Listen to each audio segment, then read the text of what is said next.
Let us not worry about some policy here and there. Just let's welcome them. Let's just get started, because they will ultimately create jobs. Let's not worry if somebody gets an incentive or little 5% more or 2% less. Let's not worry. Let's get started.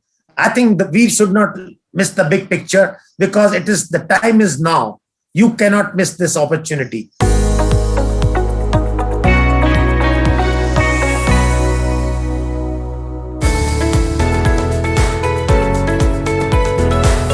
Mr. Bali, just been following some of the news, right? Like before talking to you, I was just seeing that there's so many new things Volvo is doing and bringing. So, couple of things for everyone is that there was one announcement which said that soon your favorite brand will be fully electric.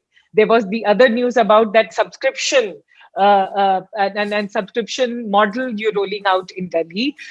Before I ask you to tell us about this, I want to understand from you, what has this last 1 year meant for you as the president managing director of this iconic brand here in India? What has it meant this 1 year? Tell us.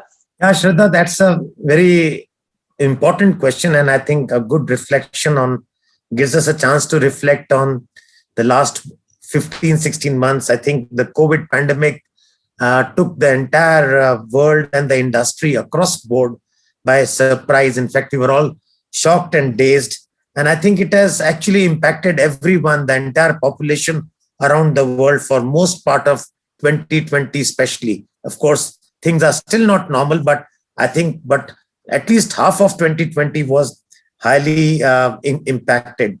This has necessitated industry and all institutions to reconfigure business processes in entirety, with specific focus on automation, work from anywhere through virtual platforms, hastening digital transformation, and several employee-centric initiatives. I think this must have happened in your industry as well.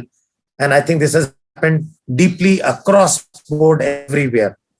The second wave actually not impacted the economy as much as we initially imagined, because it was a short span of 2 months and we did not have lockdowns at the same time across the country. So I think so far we do not see major impact. Of course, there is some moderation, but we do not see major impact on the sectors which had actually bounced back, like manufacturing sector, automotive sector. I think by and large they're good. Of course, services industry, the hospitality sector continues to suffer, and that is a need for worry, because they are very major providers of jobs.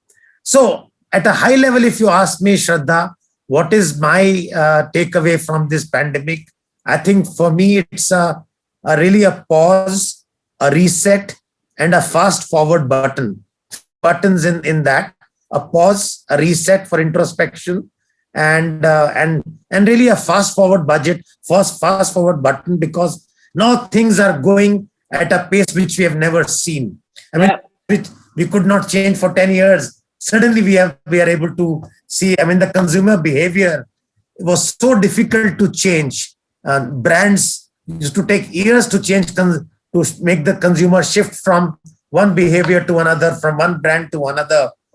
But now this pandemic in less than 3 to 4 months has shifted consumer behavior completely. Consumer is wanting completely different things. I will talk to you about that in a bit. So if you ask me, overall, I think it has irrevocably changed the way we consume, or the way we even are perceived by our customers and society. Society wants brands which they are associated with to be responsible brands. I mean, I think it's even though they may not be directly linked with it. If they are buying a Volvo, they would expect a Volvo to also participate in the corporate social responsibility and be a partner in the journey of this. So I think shifts across, whether we look at consumers, whether we look at employees, whether we look at the way we work, whether we look at technologies, whether we look at our thinking horizons. I think everywhere there is a humongous shift.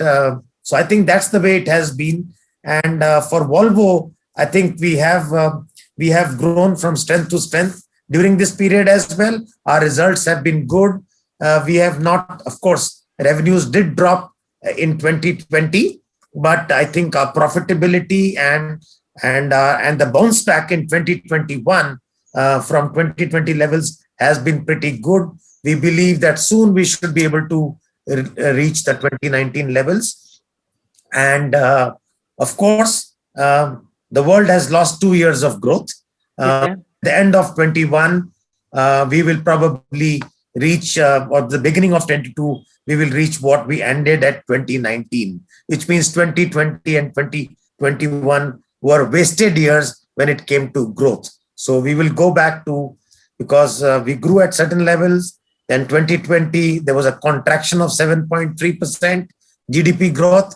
And then 2021, we will bounce back to where we were in 2019 by growing at about 10%. I had a conversation with Mr. Ratan Tata and during this pandemic, and one of the things that he mentioned is that we have to now more than ever think about stakeholders' value, not shareholders' value, and stakeholders' value, and everyone and stakeholders across. And you alluded to this, that it is not just technology, it's employee, it's workforce, it's the country we are operating. There's so many things. I want you to tell us, how are you looking at different stakeholders? How, and has it shifted a bit because of the pandemic? Absolutely. I think, Shradha, that's a very important question. And it has not only, it has actually, it was there in the minds of all responsible companies. But to be honest, we never did as much as we wanted to do during this pandemic. I think that this is the basic shift which has come. We were all organizations, all responsible organizations. We have been spending on corporate social responsibility. We have been engaging, but the kind of outreach which has happened during this last 1 year, it has never happened, at least in my 40 years career, Shradha, it has never happened. I think the kind of empathy, the kind of compassion, I think the leadership today is defined by very different terms. I mean, earlier a strong leader would be a leader who could deliver results. I think today a strong leader is the one who's empathetic, who's caring, who's compassionate, and who's also courageous, and who's also optimistic. So leadership also must bring optimism, because in this world of doom and gloom, you're looking up to people who can show you a direction and show you some light at the end of the tunnel. And and I think people are looking up to them. So at Volvo, I was very fortunate, very, very lucky that my global headquarters also agreed with whatever we wanted, whatever approval I wanted for spending money, special things, I got in 15 minutes time. And I think, and as you know, we were very grateful that we were involved in starting a 100-bed COVID care center in Bangalore. Then we also helped a government hospital to set up 56 beds ICU in partnership with other industry partners, and of course ambulances. And we have been very, very deeply involved in this. In fact, I can tell you 25% of my time in the last 1 year has gone in working for the community. And it's not that we spent the money. We actually engaged. Our employees were working in COVID care centers. Volvo employees, instead of selling or building trucks or buses, were actually working in these isolation centers. And I'm very, very proud and grateful to the organization, to this iconic brand that Volvo is.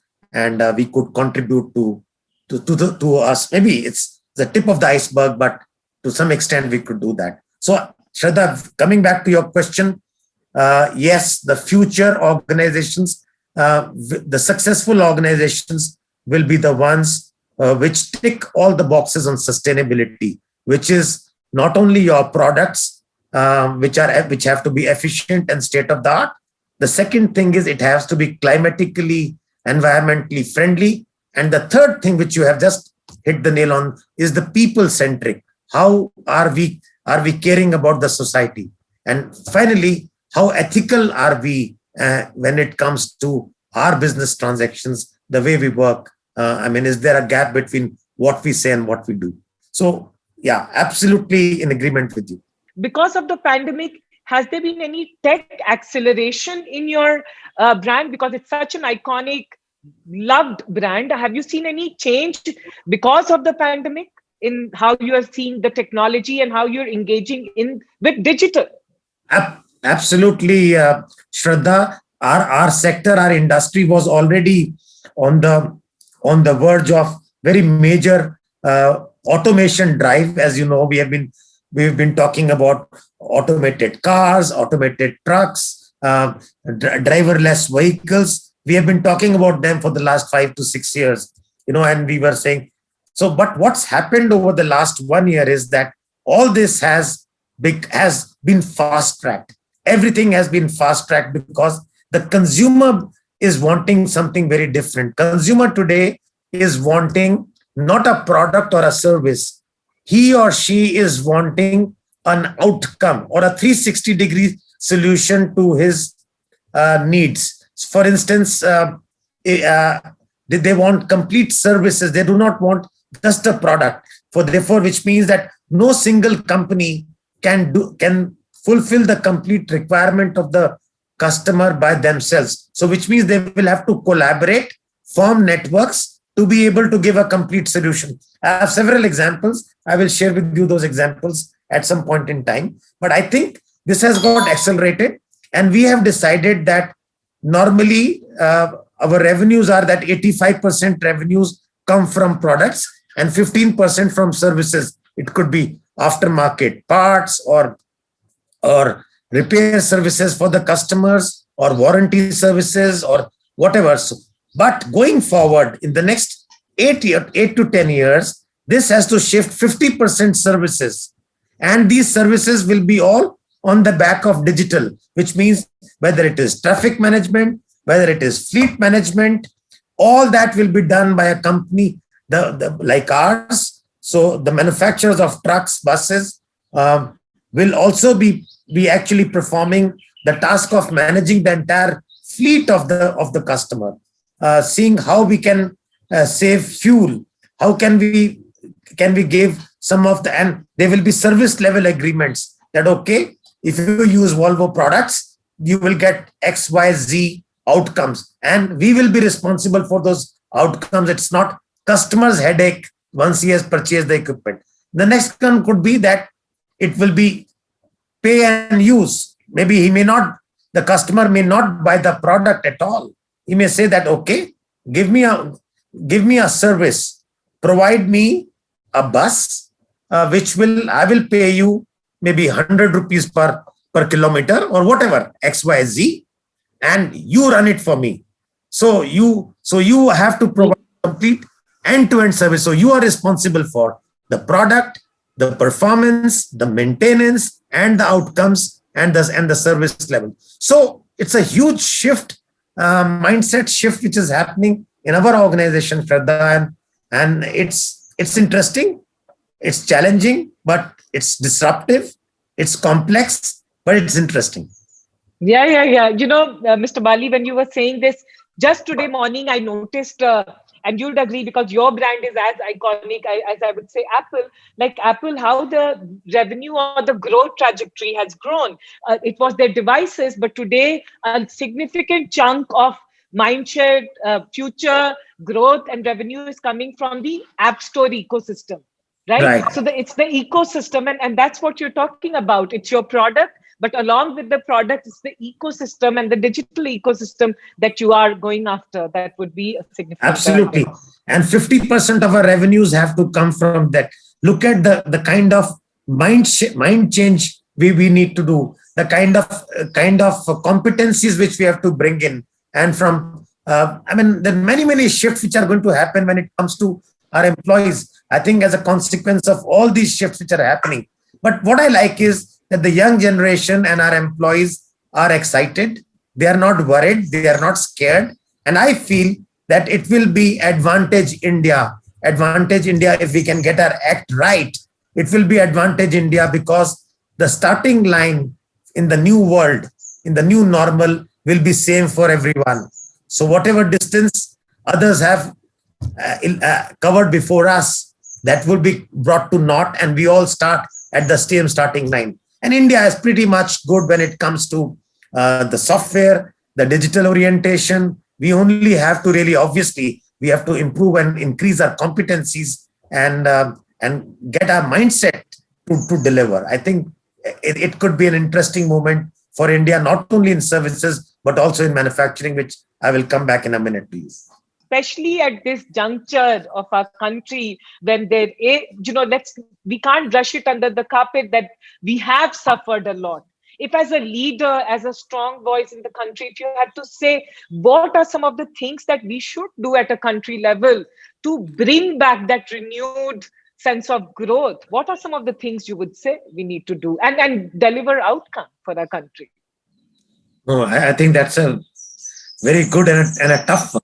A very, very good question. But I can tell you personally, I personally feel that the last 5 to 6 years for the country have been on a very, very positive note. I think we have a very strong and decisive leadership.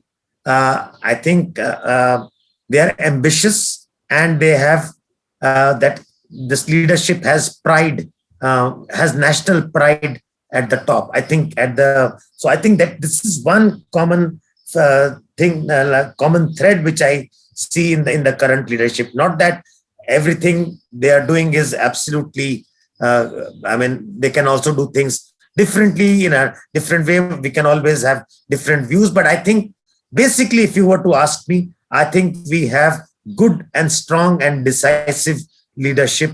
Of course, that's the starting point for any transformation. And from here, the ambition levels have grown.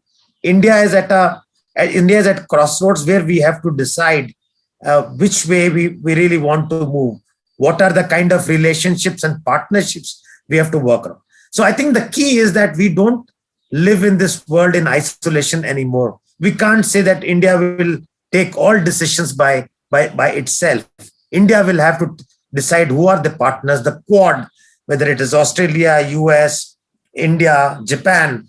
That's probably a good formation. So and I think that could be an advantage India in the long run. But that means that we have to be a stronger India so that we can contribute and live in cohesion with other countries, with the rest of the world, and not live in isolation. So I think that's something which is going to be very, very important. We have to be strong if our value is to be realized, and if we have to contribute more to these collaborations and to these networks, we as a country have to be stronger. We have number of challenges. We have legacy challenges of very, very low, being a poor country. A lot of people are still below the poverty line. We need to do a lot.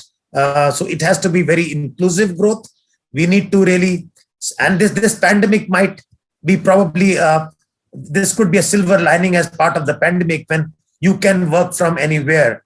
Maybe you don't have to do everything from a Bangalore, Delhi, Bombay. Maybe you can go to tier 1, tier 2 towns and maybe kickstart the economic resurgence of those smaller places. So we need to be inclusive. We need to bring women into the workforce much, much better. I think that's another very, very important. I think you are a great example and a role model for many girls who would be listening into you and who would be tracking your background and your growth story. It has been, again, a very interesting one. I know it personally. So I think these are some of the things which we have to summarize. I think number one, we have to have greater national pride. We must really go back to our roots. We must appreciate our culture and our strong heritage. We can't ignore that. I'm very, very clear about that. And then, of course, we work on being Atmanirbhar, self-reliant Bharat, but not in isolation, in partnership with friendly countries we want to make friends with. In isolation, we cannot grow. We cannot, because there's a huge market potential outside. We need to be in partnering some of those countries. And I think we should be progressive. We should be forward looking, and there should be policy predictability when it comes to the government. I think that's one area where we need to do a little more.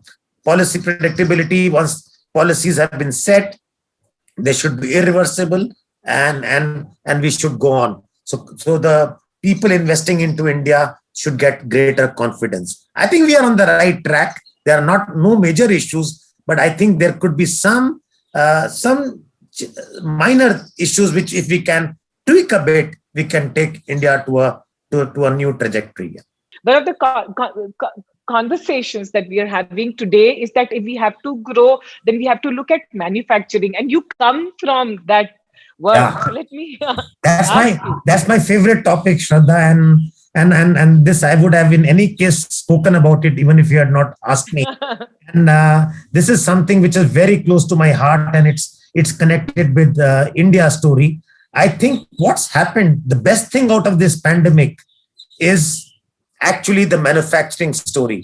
So it's very, very clear now that if you look at the global manufacturing, I'll take 2 minutes in this. If you look at the global manufacturing, about $15 trillion of global manufactured products are built across the world, $15 trillion approximately. Out of this, 30% is taken care of by one country itself, okay, which is China. Okay, 30% of this. And 17% is US, which is all right.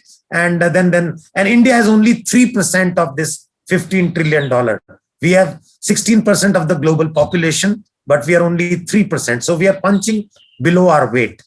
Now, what's happened is it's very, very clear that almost $4 to $4.5 trillion out of $15 trillion of global manufacturing is going to be rebalanced over the next 3 to 4 years, which means it will move from existing locations into different. It's very, very clear as the geopolitical equations are changing, and regional and companies are moving from global value chains to regional value chains, or they are wanting China plus one model. So India stands a great opportunity. Even if we get 10% of this shift out of the 4.6, even if we get $400 billion additional, this will double our manufacturing. Our manufacturing is only $400 billion, and it can go to $800 billion. And if we get 20% shift, which is not very big, it will be $1.2 trillion. That will fulfill our dream of manufacturing becoming 25% of our GDP, which will open which will open so many jobs for our youngsters. I mean, the youngsters, about 10 million youngsters who are joining the workforce every year. So we can create jobs for them. But for all this to happen, we have to be very, very forward-looking, as we have to work as industry bodies, as companies, as government, state and central, all as one team, because we have to we have to make this manufacturing goal of reaching 25% of our GDP as one of our priorities, and getting at least 20 to 25% of this rebalancing into India. Instead of that going to a Mexico or a Vietnam or to any other country, we need to bring at least 25%. If we can do that, I think this is the biggest opportunity, and this could be India's manufacturing moment. And I think it will be worth the sacrifices a lot of people have made as a consequence of this pandemic, the lives lost. I think it would have built a future India. I want this. I can see this passion. This answer, every policy maker and everyone in the country needs to hear, because what you're talking is a ready-made blueprint for us to, just to make our dreams come true of this country. Absolutely. We have to welcome all investors. Let them come and set base. Let us not worry about some policy here and there. Just let's welcome them. Let's just get started, because they will ultimately create jobs. Let's not worry if somebody gets an incentive or little 5% more or 2% less. Let's not worry. Let's get started. I think that we should not miss the big picture, because it is, the time is now. You cannot miss this opportunity. This opportunity will never come again. It's a once in a century kind of and only a pandemic like this can create an opportunity like this. And then I think we should not miss it. And we should really press and I would, through your channel, I would really like this message to go, and we must do our best to make it happen. Mr. Bali, I want to ask you, from your personal, journey, from your leadership journey, because you have led successfully brands over the decades. If you had to tell all the leaders today, and this I'm telling about young leaders from startups to the corporate leaders, to everyone who is today grappling कि क्या होगा, कैसे करना है, क्या navigate करें, क्योंकि हम crisis management पढ़ते हैं, right? Like we've all read in HBR or here and there, but अब वो जी रहे हैं. So if you had to say from your own personal book or whatever, then tell us some of the things that we can do, or that you've seen working for you, because you have performed consistently over the years. What does it take? Yeah, I think couple of things. I mean, of course, there are many things. Everybody has a different model or a different thing that works for that individual. But I think in my life, I can just share a few things. I think there has to be a purpose. I think that's the first starting point. There has to be a very, very clear, a higher purpose, which actually drives you all the time.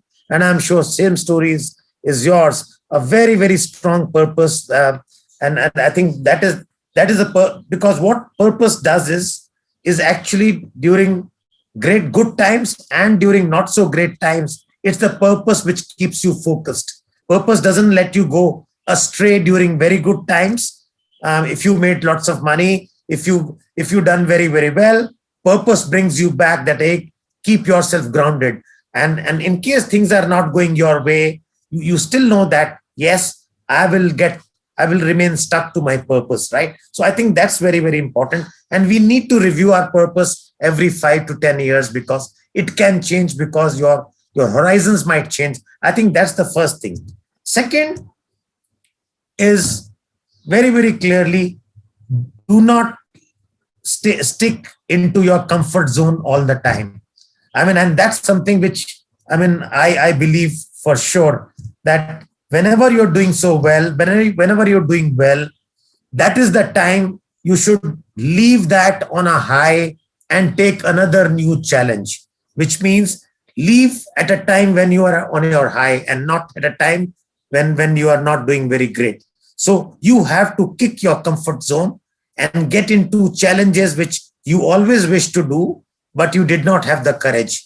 So because when you're on a high, your courage and your confidence is at a high level, and you can really do well. So I think that's my second thing, which I would like to say. And I think third is very, very important, is to my mind, is transparency. Whatever you do has to be transparent. Very, very few things should be secret or confidential. I don't even remember how many things in my life were confidential or secret. People talk, in a business we have lots of confidential documents, and I think that is humbug. Very, very few things are confidential. You can share almost everything. Minus a few things, which could be very, very critical and personal to your organization. But other than that, I think transparency is very, very critical. Because why transparency is critical? Transparency leads to trust. Because if I'm transparent with you, if you know everything about me, you will start trusting me if I'm not hiding. And once you start trusting me, then you will start collaborating with me.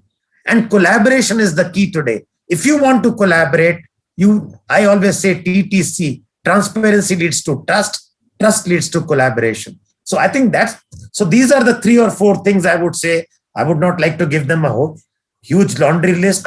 Comfort zone, purpose, transparency, trust, collaboration. I think if we can do this, and of course, we have to apply ourselves, we have to give our best, When that is understood, I'm sure these young boys and girls are doing so well and they are so focused. And I love this young generation because they're very purpose oriented. During our times, I mean, to be very honest, when I passed out of my engineering in 1981, I got a job and I joined it. I didn't know my purpose that time very, very clearly. As the kids today know, and at 22-year-old, I did not know what purpose really meant because our horizons were much smaller and we did not have access to so much of media and so much of knowledge. The culture of the organization, which that is very, very important. And the culture is actually is the steering system of your organization. Culture and structure. Structure is not very important. How you design your organization is not very important. It's the culture, which is really the softer part of your organization, which will carry you forward. Structure, you can always change. You can always change your marketing head from this position to this position. But I think it's the culture which carries your organization through. And I think that's the culture which defines iconic brands and your brand. I think the stuff which you have done is amazing. I mean, I think, and I'm sure you will agree that a lot of this is the culture you have to set. And the culture gets started by the leader from the top. It's always top down. And then people start, because your people become mirror image of you and they start seeing what the boss does. So to my mind, these are a few things. If these youngsters can continue, I think India is on a great story. And obviously, digital transformation, digital technologies will be focused, and everybody should look at ensuring that our processes can be digitalized, and we should take advantage of all that. Yeah. Tell us your routine, like how do you balance things? How do you work? If I can get a peep into your day, how does it look like? So there are two parts of it: pre-pandemic and post and during. So during the pandemic period, it has been actually. I think we have not been very organized. We have been, before pandemic, we used to be very organized. We used to have a very set calendar. We have a travel program, focus so much on this. With this pandemic, there was so many things which were not on your agenda. So many new things which have come up. You have focused. I have been focusing a lot of my time on my employees. Each employee, especially whether the hospital beds, we have to talk to hospitals, ensure that if any of my employees get sick, I can manage a hospital bed. I don't want anybody's health going bad because we could not, as Volvo, manage a bed in the hospital for our employees. Ideally, it should be for every citizen. But anyway, you can't do it. So you have to take care of the people who work for you. So I think that's been one. I think spending a lot of time on that. The other is, of course, motivating and sending constant messages to your team, because everybody was working from home and everybody was disconnected. A lot of people are going through mental stress. Being lonely is not a very good idea. We may say, oh, well, we have managed this pandemic with digital transformation. That is only partly true. We can't continue like this. Ultimately, I have to meet Shradha. I would rather do this interview.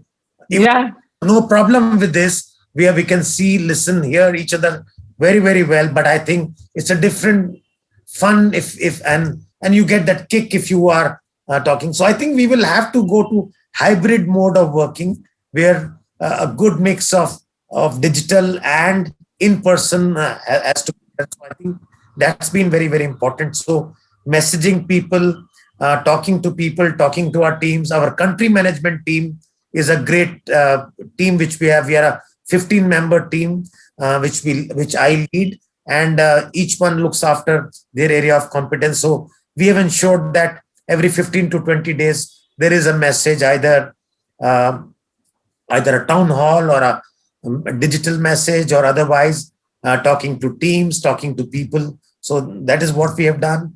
And of course, we have been doing this. And then culture rejuvenation journey we started.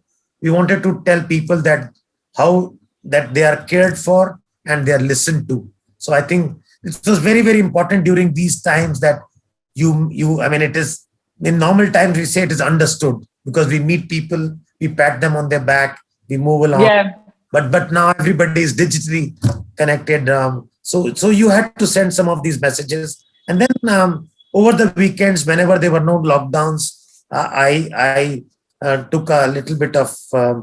I do play golf once in a while over the weekends whenever lockdowns permit us. So it's been rather, and then at basically once a week or twice a week to office or to any government office in on Vidhan Sabha or otherwise, but working at least 5 days a week on an average from home. Yeah. Thank you. It was a very, very, very, very enriching conversation. Always Thanks a a lot. pleasure. Always a pleasure talking to you, Shradha.